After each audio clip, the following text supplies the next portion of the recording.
Hey guys, let's talk about high value men and high value women and why would state that there's no such thing. You might have seen on YouTube or from other sources, books, or whatever, this term high value man going around, and at one point you also started seeing high value women being used. And I guess the most popular person or entity using this term is a guy called Kevin Samuels. Um, he is a YouTuber and author, and I'm sure a lot of other things, but he makes videos about what it takes to be a high value man. And he also creates he has these video calls where he has certain women, usually women, calling him, and they tell him that they would like to date a man who makes at least 100k a year, or at least 200k a year, or they want to date a man who's like a millionaire. And then he tells them, like, he asks them a few questions about themselves, and then he tells them, like, yeah, but you're never gonna get that because you're not pretty enough, or you're not fit enough, or you're not feminine enough, whatever. And he's like, yeah, you need to have these and these kind of qualities to be able to date a person with these and these kind of qualities. Because, so essentially, he's saying that dating is this kind of power dynamic game where, as a person, you have a certain value, and then following from that, it means that you will not date someone or enter into a relationship with someone who has less of a value than you, because then you will be dating down, I guess. And this whole idea to me is just very strange. Yeah, I understand where it comes from and why people adhere to it, and why people think there's sense in it. But if you take a more like sober outside perspective, I think it just becomes apparent that it's this whole view of dating and of value, the way in which people have value is just completely yeah, it's just a completely superficial way of looking at things. And the first reason why that would be is because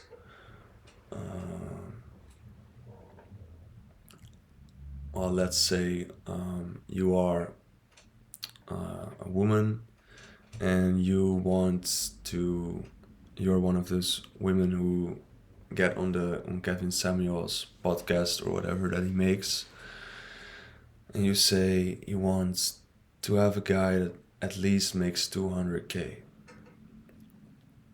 So first off, like, why would you want at least why would you want him to at least make a certain amount of money? Like, would you want that for yourself, or would that imply that he's gonna spend that money on you, or would it imply that he's a kind of man that deserves to be with you, or that you're such a catch that they need to make this amount of money to be with you, otherwise they're not gonna be worth it? So what does it even mean to see yourself in this way, like to attach a monetary, especially monetary value to yourself when it comes to dating, or looking from a man's perspective, that you want that you make. For example, you're a millionaire, and then you say you want, oh, I want a woman who is at least like an 8 out of 10 in terms of beauty. What does that mean? How do you view yourself if you think like that? So what I think is pretty apparent, especially with these women who appear on this Kevin Samuels videos, that they primarily view the idea of being with a man who makes a certain amount of money, that they view that as a way to value themselves and to prove to themselves that they are worthy and that they deserve this kind of like money to be spent on them, or that they deserve that the man is basically a testament of their own worthiness and their own value. So essentially where it comes from is, I think, from a place of insecurity, because your value or your worth and how you see yourself should not be defined by how much by your partner or by who you're in a relationship with. And obviously the same holds for men. Like a man is not worth more, or is not more of a man if he dates a woman or he's married to a woman that's very pretty. And to be honest, I myself kind of fell into this trap, into this way of thinking, because before my last relationship I was feeling quite insecure in some ways, and I didn't feel good enough. And then I ended up dating this really pretty girl. And then at one point, I felt like the fact that I was dating her or being with her, walking down the street, that made me feel like I was worth more. And so I put the responsibility of my own self-worth, I put that into the relationship and onto the other person to define that for me. And what happens, of course, when you're in such a relationship, that obviously it will never work out, because when you see the other person solely as like a testament of your own worthiness, you become needy, because you start to need that other person to feel like you are okay and that you're good enough. And at one point you also start to realize that you're not really viewing the other person for who they are, but merely for the qualities that they possess, and that somehow those qualities say something about you, and that those qualities give you some kind of purpose or value. Obviously it's very unhealthy to be in such a relationship, but I do think that the type of ideas that people such as Kevin Samuels advance is really promoting exactly this type of unhealthy relationship style, where you treat a relationship kind of like a business deal, almost like, oh, you have so much value and I have so much value, so if we get together we'll increase our value and we have a good deal and we both look better, or whatever. Or she has this much value and I have this much, but she has more than me, so if I date her I will also climb up the ladder. Like, so it means that your relationship solely functions to to advance on some kind of external measuring system where you measure your value against this kind of almighty system of judgment, which says like, you're a millionaire, so you have a lot of value, and you're broke, so you're a loser. But in the end, there's no absolute judgment like that. Like, that's not how the world works. That's just our internalized idea of what other people think about us and what society thinks about us. But obviously, or not obviously, but what truly matters the most is what you find out after countless failed relationships and countless attempts at filling the hole inside you, which is caused by not feeling good enough, is that you realize that your feeling of worth and your feeling of value should come from within yourself and from how you think about yourself and from how you feel about yourself, you know.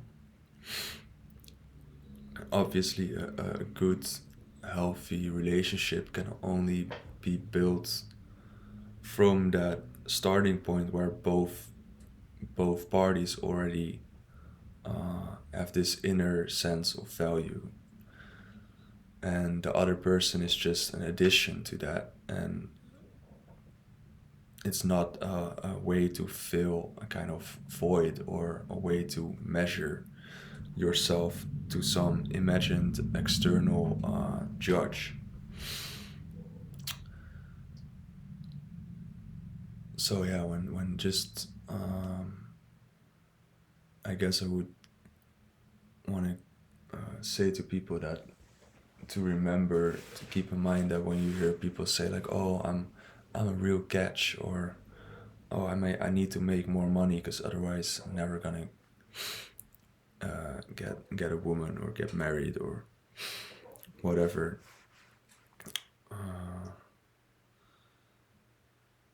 I guess just try to keep in mind that all that stuff really, in the end, does not matter. Like,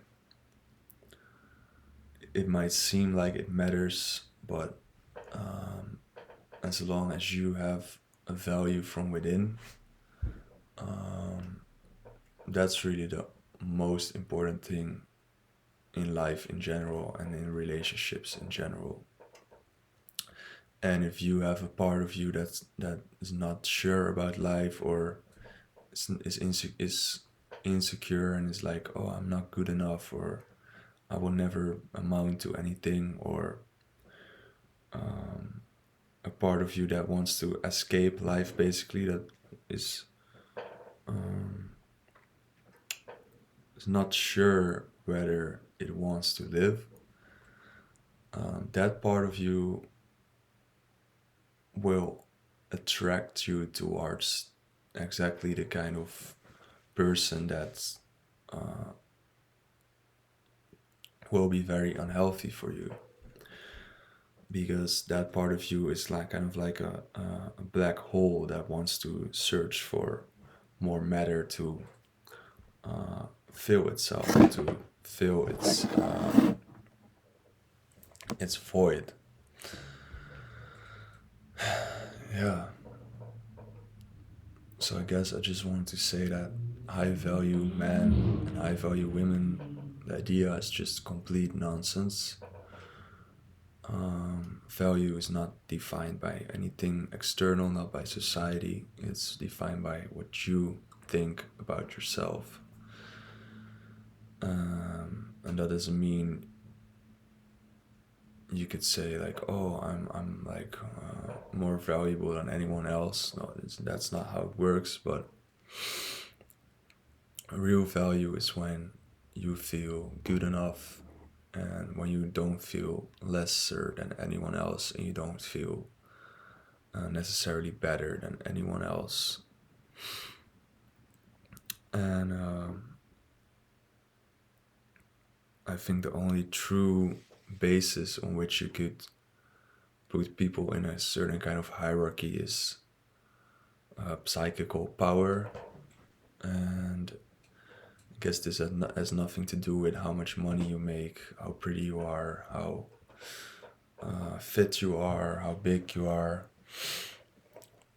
It merely has to do with to what extent you're capable of recovering from bad situations or from bad experiences or from when life's testing you. Are you able to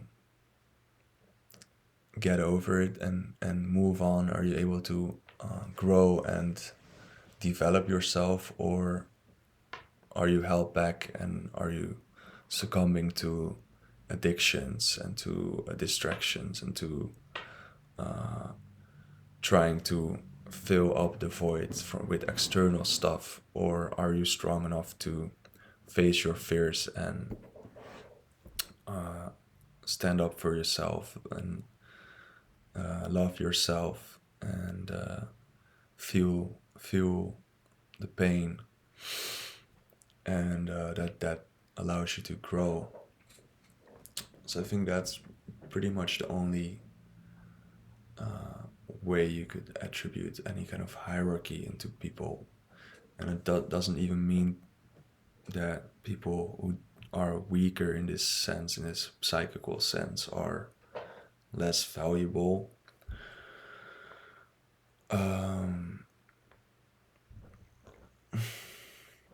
Because there's no such thing as objective value, but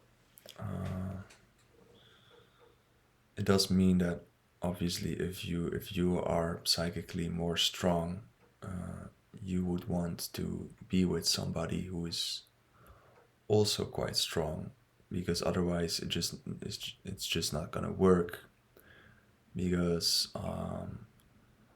you're just going at different speeds and at different paces through life. And the most important thing about a relationship is that you're both balanced out with each other, and that money and stuff, that's really in the end not the most important thing. So yeah, that's basically what I wanted to talk about today. High value men, high value women, just stop talking about it, please. Like, don't stop pretending like it's a thing. Stop promoting unhealthy relationships and just stay true and stay real, I guess. So yeah, thanks for watching.